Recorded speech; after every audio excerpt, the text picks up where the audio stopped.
Amados, bom dia. Nós vamos iniciar uma aula falando sobre o caráter de Deus. É a segunda aula dessa ordem.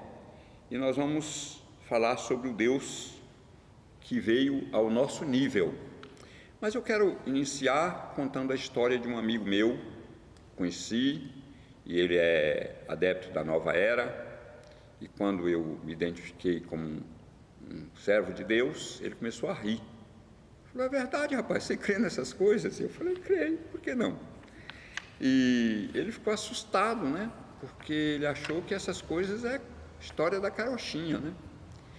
Mas, depois que eu comecei a conversar com aquele rapaz, e o ouvi, e ele várias vezes ele levou matéria sobre a nova era, aonde mostrava que Deus mentia, que Deus não falava a verdade, Deus mentia, e Deus falava que não mentia, mas Deus mentia, e ele foi mostrando os textos citados, e eu, fazendo meu trabalho, ele ali punha a matéria de uma forma que eu pudesse ouvir, para depois ele questionar. E um dia eu disse para ele o seguinte: vamos pegar o contexto disso aí. E quando eu peguei o contexto e mostrei para ele, por que Deus falou isso? Falou por causa disso. E por que Deus não permitiu que isso acontecesse? Aí ele se calou. E a partir daí, ele passou a gostar de me ouvir. Então ele é meu amigo, ele gosta de me ouvir, e isso eu vejo como uma oportunidade de Deus para que ele o conheça. Porque no dia que ele o conhecer, ele deixa de ser um adepto da nova era. Eu não tenho dúvida disso aí. E eu quero falar sobre o Deus que veio ao nosso nível. Deus veio ao nosso nível. Então, para compreender melhor o caráter de Deus, Deus desceu ao nível do homem.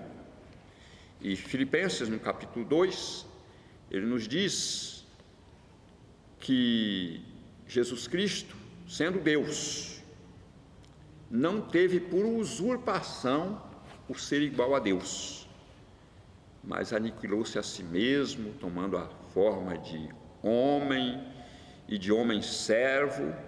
Então, João capítulo 13, Jesus lavou os pés dos discípulos, e ele disse assim: vocês perceberam, vocês compreenderam o que eu fiz? E ele diz assim: vocês me chamam de Senhor e Mestre, e vocês dizem bem, porque eu sou Senhor e Mestre. Se eu, Senhor e Mestre, lavei os pés de vocês, eu dei o exemplo a ser seguido. Ou seja, eu dei o exemplo de humildade, de mansidão, de caráter de igualdade. Então, quando a Bíblia diz que Deus amou o mundo de tal maneira que deu o seu Filho unigênito para que todo aquele que nele crê não pereça, mas tenha a vida eterna, João 3,16, ele está dizendo que Deus veio ao nosso nível, ele desceu até a terra. Então, e uma das coisas interessantes, que o maior sacrifício que Deus recebeu foi o sacrifício dele para ele mesmo, o sacrifício de Deus para si próprio, aonde Deus veio ao mundo em forma humana, viveu com os homens, se alimentou com eles, curou os enfermos, corrigiu as injustiças. Um exemplo é João capítulo 8, aonde uma mulher seria apedrejada, e pelo amor de Jesus ela não foi apedrejada, e sem precisar de embate nenhum, uma única palavra do Senhor fez com que os adversários daquela mulher e do Senhor Jesus se afastassem dali. Então, amados, para que eu compreenda o caráter de Deus de uma forma mais específica e possa vivê-lo, Deus descer ao meu nível. E Deus fez isso, ele desceu ao nosso nível através de Jesus Cristo, né? Então Jesus, ele veio como diz o Evangelho de João, no capítulo 1, que Jesus veio para o que era seu. Então Jesus veio para se identificar aos judeus, mas os seus não o receberam. Mas a todos os quantos o receberam, ele deu-lhes o poder de serem feitos filhos de Deus. Filhos nascidos não do sangue, nem da vontade da carne, mas de Deus. Então é alguém que não apenas conhece o caráter, mas vive o caráter. Quando nós conhecemos a Deus, no livro de 1 Coríntios está escrito que aqueles que conhecem a Deus têm toda razão de amá-lo mais, porque é impossível você dizer que conhece a Deus e vive distanciado dele, porque o comportamento de Deus, o gosto, o mover de Deus no nosso coração, no nosso interior, ele é muito gostoso.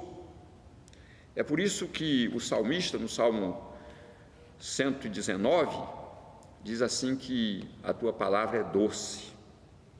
E Jeremias, profeta Jeremias, ele diz assim: achando as tuas palavras eu as comi, e elas eram mais doces do que o mel na minha boca.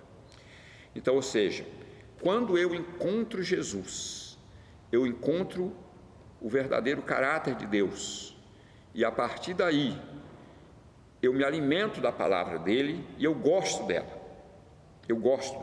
Então Jesus, Deus veio ao nível do ser humano através de Jesus Cristo para que derrubasse as barreiras que nos separavam de Deus. Então, quando nós voltamos ao Velho Testamento, nós vamos encontrar que a partir da queda, uma das coisas que marcou o homem foi o medo de Deus. O homem sempre via Deus como alguém que podia fulminá-lo. O homem tinha medo de Deus. É tanto que quando Abraão intercedeu a Deus pelo povo de Sodoma, em Gênesis capítulo 19, ele fala: Deus, não se ire comigo se eu falar mais uma vez. Então existia um medo muito grande de Deus ficar irado e punir. E na verdade, tudo que Deus queria era quebrar essa barreira. Tudo que Deus queria é que essa barreira desse entendimento errado de que Deus era um Deus punitivo, que se irritava com qualquer coisa e julgava e punia, era muito grande.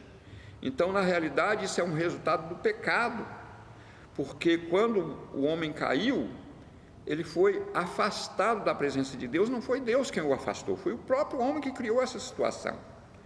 Então ele perdeu o caráter de Deus, ele perdeu a presença de Deus, e ele perdeu o amor de Deus. É tanto que nós vamos encontrar violência a partir daí. Nós vamos encontrar muita violência. Mas nós vamos encontrar também no livro de Gênesis, no capítulo 6, é quando ele diz que Noé, porém, apesar de toda a terra estar corrompida, Noé achou graça aos olhos de Deus. E Deus falou para Noé o seguinte: olha, eu me agradei de você, porque você não se corrompeu. Então o mundo está corrompido, mas você se mantém temente a mim. Então eu vou te livrar e eu vou iniciar uma nova história a partir da sua vida. E Deus mandou Noé fazer uma arca, e essa arca ela simboliza salvação, porque através dessa arca 8 pessoas sobreviveram a 365 dias de um dilúvio que pairou sobre todo mundo. Diz que as águas ficaram 7 metros acima do monte mais alto. E uma arca, imagine vocês, eu não sei se alguém que está me ouvindo conhece um oceano, como eu conheço, já andei no meio dele. E quando as águas do oceano se enfurecem, fica incontrolável. Grandes navios, eles têm hoje preparo para entrar pelo meio das ondas e sair lá na frente, mas já houve tempos em que os navios afundavam. Hoje os navios são feitos de forma que eles sobrevivem à fúria dos oceanos, mas mesmo assim não estão isentos de um momento ser engolido pela fúria dos oceanos, né? E isso significa algo incontrolável, mas Deus pode controlar. Deus pode controlar, e Jesus fez isso. Quando o Evangelho nos mostra Jesus acalmando a tempestade, tanto no Evangelho de Mateus como no Evangelho de Marcos, Jesus acalma a tempestade.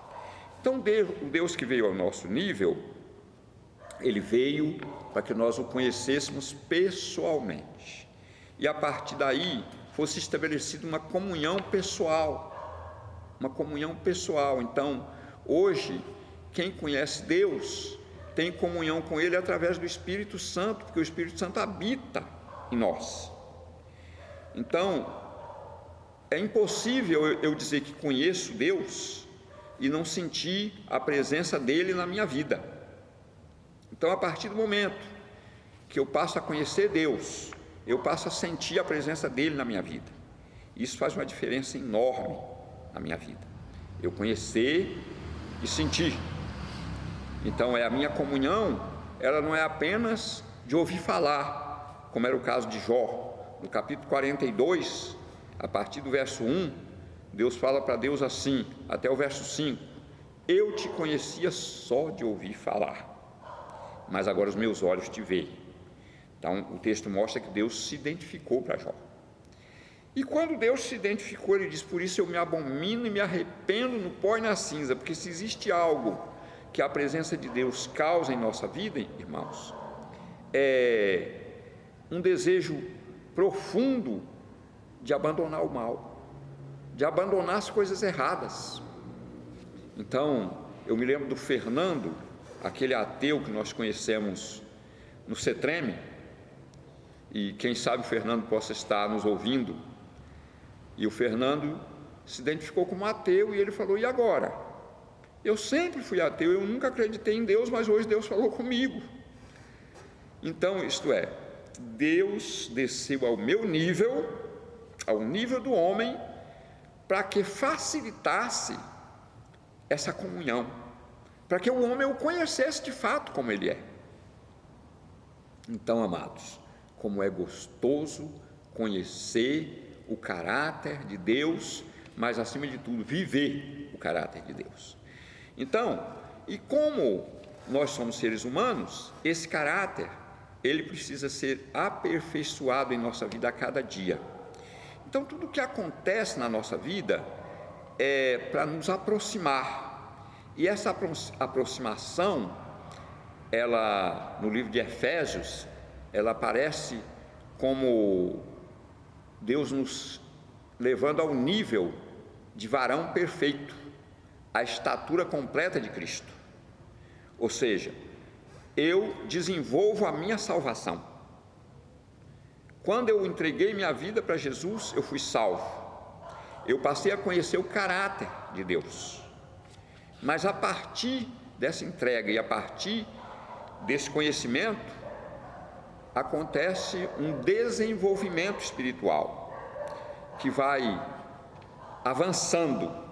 E Provérbios, no capítulo 4, verso 18, ele diz assim, que a vereda do justo é como a luz da aurora, que vai brilhando mais e mais até ser dia perfeito.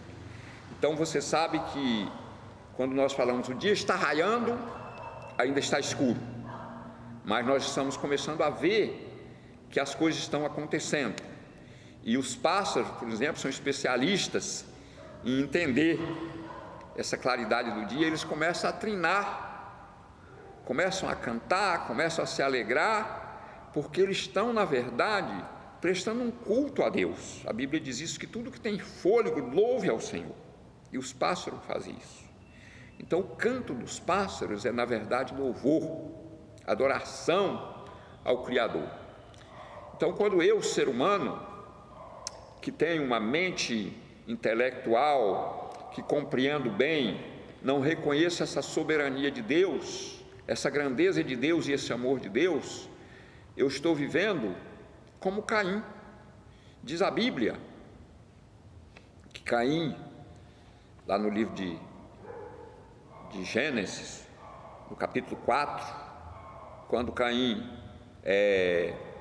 matou seu irmão Abel, que Deus chamou a atenção dele e o condenou, ele se declarou: a partir de hoje eu serei um fugitivo e vagabundo na terra. Ou seja, sem o conhecimento de Deus, nós somos como animais irracionais, e como Caim somos vagabundos e fugitivos na terra. Então, muitas pessoas que nós encontramos hoje jogadas nas ruas estão vivendo essa realidade. É porque não conhecem o caráter de Deus. Quando uma pessoa dessas encontra Deus, eu posso citar aqui, não por nome, mas eu conheci um homossexual muito revoltado, e ele me chamou a atenção, pediu que eu me afastasse dele, porque ele não gostava de religiosos, e eu entendi as razões dele. Ele tinha razão. Ele foi discriminado por alguém que não foi chamado para discriminar, foi chamado para amar, foi chamado para cuidar. Então, um padre, um pastor, ele não foi chamado para discriminar, ele foi chamado para amar, para cuidar, para zelar por aquilo que é de Deus. Então, esse é o caráter de Deus, e quando ele está impregnado na nossa vida, nós sabemos como nos comportar diante de pessoas necessitadas, diante mesmo de pessoas revoltadas. E aqui, amados, eu quero apresentar Jesus como o grande eu sou de Deus. Quando Deus se apresentou a Moisés no deserto, Êxodo capítulo 3, Deus disse para Moisés o seguinte, capítulo 3, verso 14: eu sou o que sou. E Moisés, o meu nome é esse, eu sou o que sou. E você vai dizer para Israel assim: eu sou, me enviou a vocês. Ou seja, é uma definição do nome de Deus devido à sua grandeza. Quando eu estou adorando a Deus, eu fico falando: Deus, eu não consigo entender a tua grandeza. Mas eu digo mais: Deus, ninguém compreende a tua grandeza, porque ela é muita. E eu digo mais: Deus, se a Bíblia diz em Isaías capítulo 40 que as nações são para Deus como a gota de um balde, as nações são para Deus como a gota de um balde. Amados, se as nações são para Deus como a gota de um balde, o que eu sou? Nada. No entanto, a mesma Bíblia diz o seguinte, que apesar de Deus ser excelso, Ele atenta para o humilde. Já pensou o que é isso? Deus atentando para mim e para você. Atentar no sentido de se aproximar. Isso é lindo. E o eu sou de Deus, Jesus se apresenta no Evangelho de João como eu sou. O Evangelho de João é o Evangelho onde Deus tomou um homem que o amava e que vivia junto com ele, que nunca se afastou dele, e que talvez tenha sido o apóstolo que mais viveu, e ele se identifica como o homem a quem Jesus amava, mas na verdade era um amor recíproco. Ele também o amava, e então ele apresenta Jesus como eu sou de Deus. E a primeira coisa, em João no capítulo 6, o verso 35, eu sou o pão da vida. Jesus se apresenta como pão, eu sou o pão da vida. Então Jesus está dizendo assim: eu sou o alimento. E ele diz assim: quem de mim se alimenta, por mim também viverá. Então Jesus se apresentando como pão, Jesus fala para o povo de Israel o seguinte: meu Pai é que deu o verdadeiro alimento para vocês. Então vossos pais comeram maná no deserto. O maná era um símbolo que de fato alimentou, que de fato matou a fome durante 40 anos. O povo de Israel foi alimentado com maná, e o maná só cessou quando o pessoal entrou num lugar onde havia alimento. Não precisava mais de maná, diz que no mesmo dia o maná cessou. E Jesus fala assim: eu sou o verdadeiro pão que desceu do céu, eu sou o pão que desceu do céu, e eu sou o pão da vida. Então, pão, todo mundo sabe que a função do pão é alimentar. Então, eu sou alimentado pelo pão que desceu do céu. Então, Jesus também é a água, né? Ele é o pão, mas ele é a água, então ele mata a sede. Ele se apresentou assim para a mulher samaritana. João capítulo 4, ele diz assim: aquele que beber dessa água tornará a ter sede, mas aquele que beber da água que eu lhe der, nunca mais terá sede. Pelo contrário, a água que eu lhe dou, ela passa a ser nele uma fonte a jorrar para a vida eterna. Então Jesus está dizendo assim: ela jorra e mata a sede de outras pessoas. Então você é um divulgador do caráter de Deus. Então eu sou o pão da vida. Jesus fala mais: eu sou a luz do mundo. Pão e luz. Eu alimento, mas eu ilumino. Salmo 119, verso 105 diz assim: lâmpada para os meus pés é a tua palavra e luz para os meus caminhos.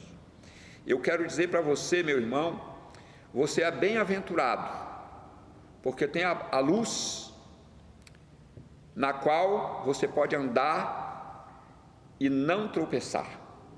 Porque Jesus, ele disse assim para os seus discípulos: quem anda de dia não tropeça, mas quem anda de noite, está em João capítulo 11, tropeça porque não vê a luz.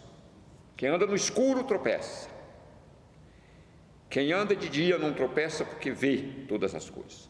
Então Jesus é a luz. Jesus é de fato a verdadeira claridade para os nossos olhos.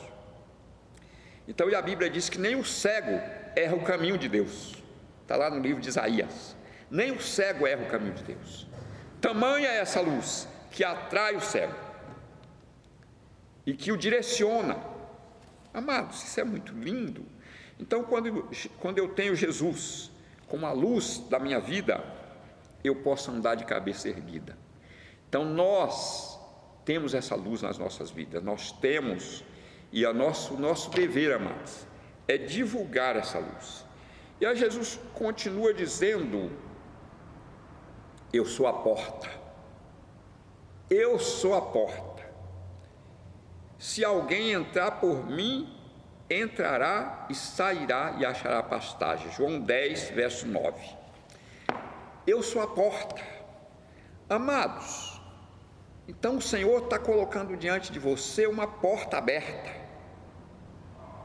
Você tem uma porta aberta pela qual você pode entrar. Mas Jesus, no Evangelho de Mateus, ele diz assim: entrai pela porta estreita, porque larga é a porta, espaçoso o caminho que conduz à perdição. Então Jesus está dizendo assim: existem outras portas. Existe uma porta muito larga, muito espaçosa, um caminho muito espaçoso, muito amplo, pelo qual você pode se enveredar e se perder no meio desse caminho. Mas eu sou a porta, e quem entra por mim, entra e sai e encontra pastagens. Como eu quero, amados, como eu quero, e como eu quero que você também entre por essa porta. Então você que está me ouvindo, que não conhece essa porta, precisa conhecer a porta Jesus Cristo. Jesus é a porta, eu sou a porta. Se alguém entrar por mim, entrará, sairá e achará pastagem. E aí Jesus continua dizendo: eu sou o bom pastor. Então nós já vimos Jesus como pastor, o Senhor é o meu pastor, mas o Senhor não é só o meu pastor, Ele é o bom pastor. O bom pastor. E Jesus, Ele diz assim, que o mercenário, ele vê o lobo e foge, porque ele não é pastor. Então, quando o lobo vem, o mercenário não está nem aí para as ovelhas, ele foge, porque ele não é pastor. Mas o pastor não foge, ele enfrenta o lobo, e ele diz assim: eu sou o bom pastor. Então, vejam vocês que Jesus está sendo apresentado aqui como o grande eu sou. O eu sou lá do Velho Testamento, ele vai se cumprir em Jesus, e é por isso que Hebreus diz que as coisas do Velho Testamento são sombra da realidade, porque a realidade é Cristo. A realidade é Cristo. Então, você tem essa oportunidade de viver a realidade, e a realidade é Cristo. Então, Jesus dizendo: eu sou a porta. Depois, Jesus também diz assim: eu sou o bom pastor. E depois eu vou continuar dizendo, mostrando que Jesus se identifica como o eu sou a ressurreição e a vida. Eu sou a ressurreição e a vida. Então Jesus está dizendo para mim, para você assim, está lá em João capítulo 11, versos 23, aliás, verso 25, né? É que eu estou enxergando um pouco. Eu sou a ressurreição e a vida. Então você não foi chamado para viver uma religião na terra e morrer sem esperança. Então, quando eu vejo alguém morrendo e todo mundo desesperado em volta, e eu me lembro aqui de uma citação de um pastor que foi religioso de uma outra religião, foi um líder religioso de uma outra religião, não vem aqui o caso, não vou citar o nome, mas esse pastor, ele diz que viu um seu superior morrer, e ele viu que aquele homem estava desesperado na hora da sua morte, angustiado, e como se ele estivesse vendo um abismo na sua frente. E como que ele encontrou essa porta, que Jesus se apresenta como porta, e aqui Jesus está se apresentando como ressurreição. Como que esse religioso encontrou essa porta e passou a pregar essa porta, e essa ressurreição? Ele foi convidado um dia para ir fazer as obrigações em um velório de um dos seus fiéis, e ele entrou no velório errado. Na mesma rua tinha um velório de um servo de Deus, e ele chegou ali naquele velório e encontrou todo mundo sorridente, todo mundo cantando louvores, adorando a Deus, e aí ele percebeu que ele estava no velório errado. Então ele pediu desculpas e saiu e foi para o seu velório, e ele chegou lá e encontrou uma diferença muito grande, muita angústia, muita dor. E eu quero dizer aqui que quando nós perdemos um ente querido, nós choramos de verdade. A palavra de Deus mostra isso, que Abraão chorou a perda de sua esposa, e é normal a gente chorar a perda de um ente querido. Eu não estou dizendo que eu não devo chorar, mas eu estou dizendo que o anormal é a angústia, o desespero, porque eu não sei para onde foi o meu ente querido. Mas nós que conhecemos Jesus, que conhecemos a porta, que conhecemos o caráter, nós também sabemos para onde ele foi. Nós sabemos para onde o nosso irmão foi. E abrindo aqui um parênteses para mostrar um exemplo, irmãos, eu estava em Maracaju, trabalhava na usina Maracaju, e faleceu um dos nossos irmãos. Aí eu fui nesse velório, e chegamos lá e ficamos olhando, e nós olhávamos o rosto do nosso irmão, e ele não parecia estar morto, ele parecia estar dormindo, sorridente, aquele sorriso nos lábios, aquele sorriso bonito. Inclusive Esse irmão não era da nossa congregação, era de outra congregação. Mas nós, o que menos importa para nós é a placa. Importa é que Jesus disse assim, em João 8,32, palavra usada pelo nosso presidente da República: e conhecereis a verdade, e a verdade vos libertará. Então, nosso irmão estava ali sorridente, só que tinha uma sala ao lado de um bandido criminoso morto, e alguém nos chamou, falou assim: vai do lado aqui e veja como é que está a cara daquele bandido. Ele morreu trocando tiro com a polícia, lá em Maracaju, e nós fomos lá e pudemos ver a cara horrível daquele homem que foi baleado. Então, o contraste entre a presença do nosso irmão e a presença daquele homem era muito grande, porque certamente, ele não sabia para onde ia, nosso irmão sabia para onde foi, né?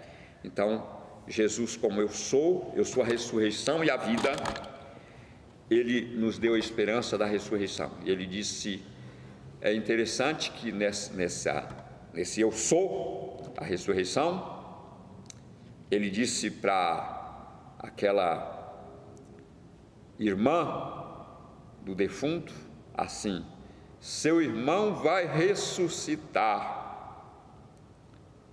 E ela disse o seguinte: eu sei que ele vai ressuscitar. Então existia uma certeza de ressurreição.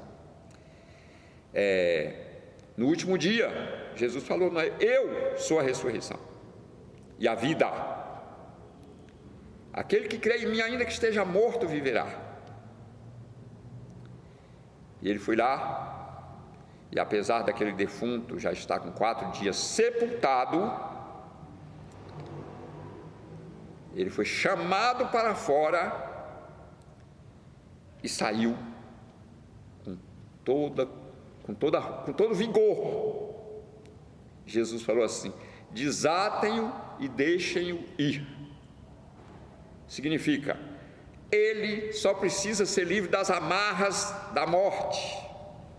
Ele pode soltá-lo, porque ele vai continuar sua jornada na terra.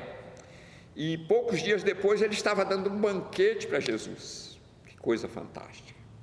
Então Jesus provou ser a ressurreição ali, não porque ressuscitou, porque disse que era a ressurreição, mas porque ressuscitou alguém. Então hoje Jesus fala para você: eu sou a ressurreição. Não precisa ficar com medo de morrer, porque eu vou te ressuscitar, se você me conhece. Em 6º lugar, Jesus aparece como o eu sou o caminho e a verdade e a vida.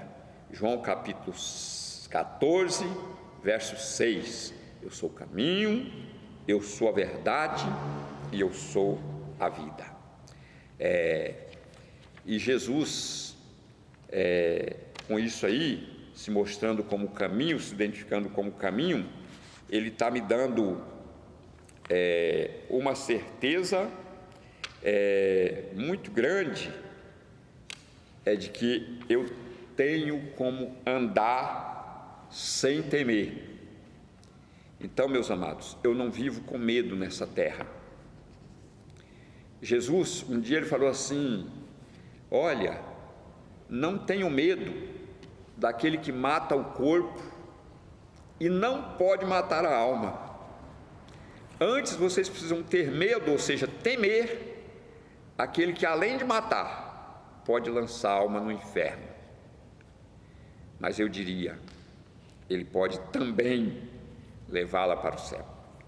Então, quando o temor aqui é no sentido de aproximação, eu temo a Deus.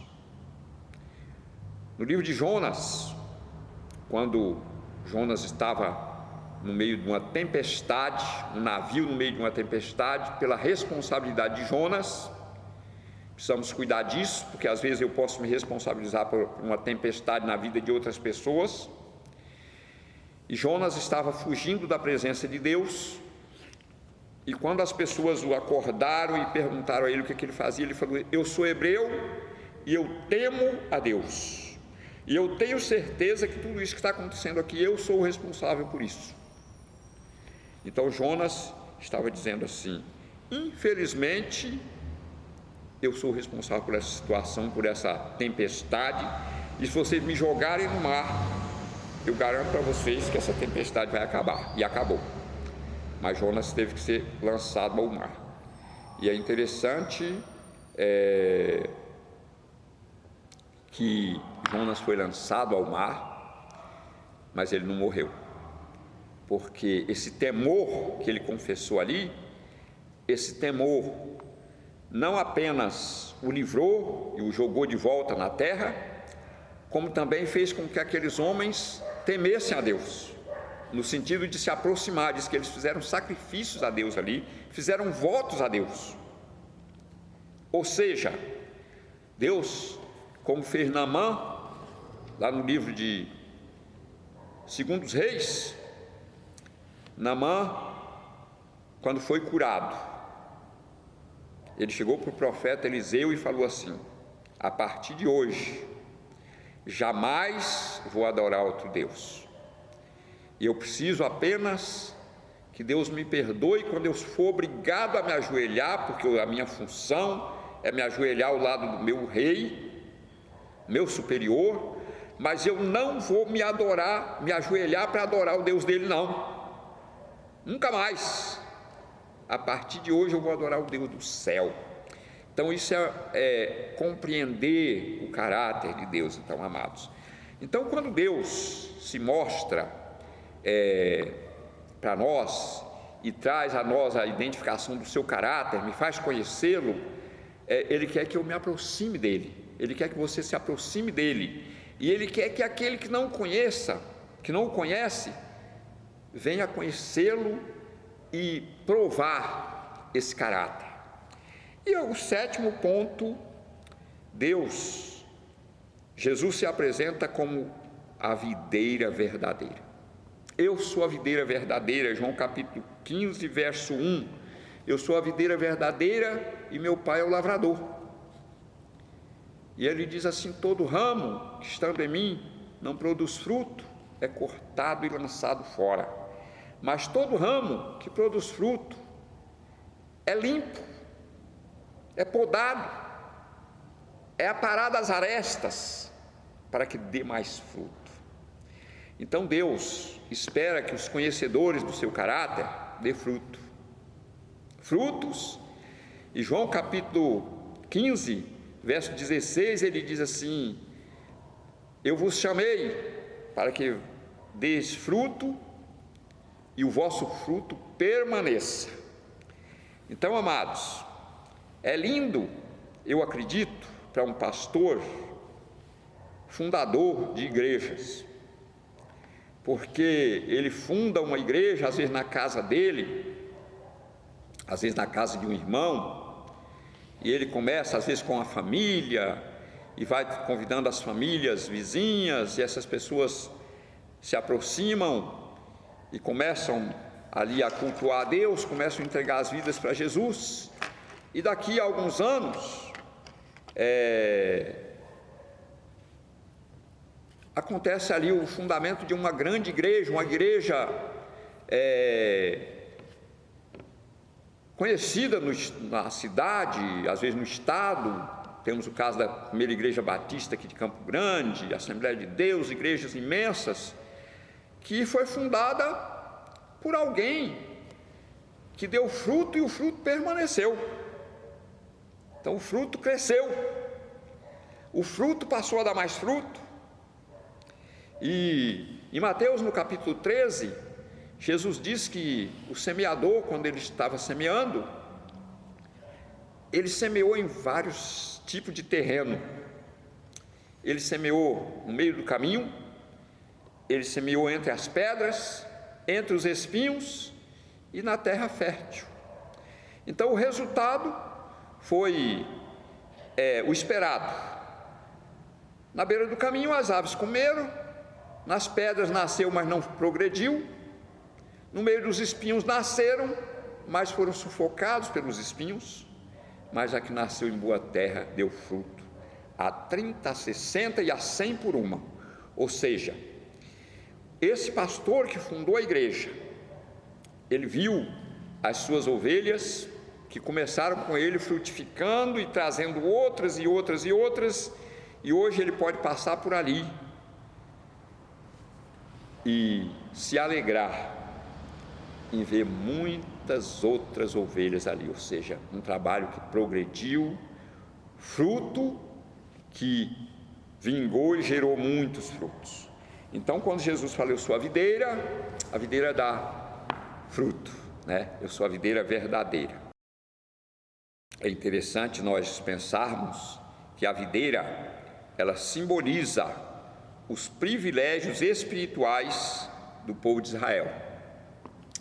A videira, para Israel, é o símbolo dos privilégios espirituais, ou seja, antes que qualquer pessoa tivesse um entendimento, eu não diria que qualquer pessoa tivesse um entendimento, mas antes que houvesse uma história que iniciou contando a história de um homem que foi chamado por Deus, acontecesse, muitas outras pessoas tinham contato com Deus, até viviam em comunhão com Ele. Inclusive nós vamos encontrar Melquisedeque como um sacerdote encontrado por Abraão. Mas quando Deus chamou Abraão, Deus disse que a partir dele, ou seja, em ti serão benditas todas as famílias da terra.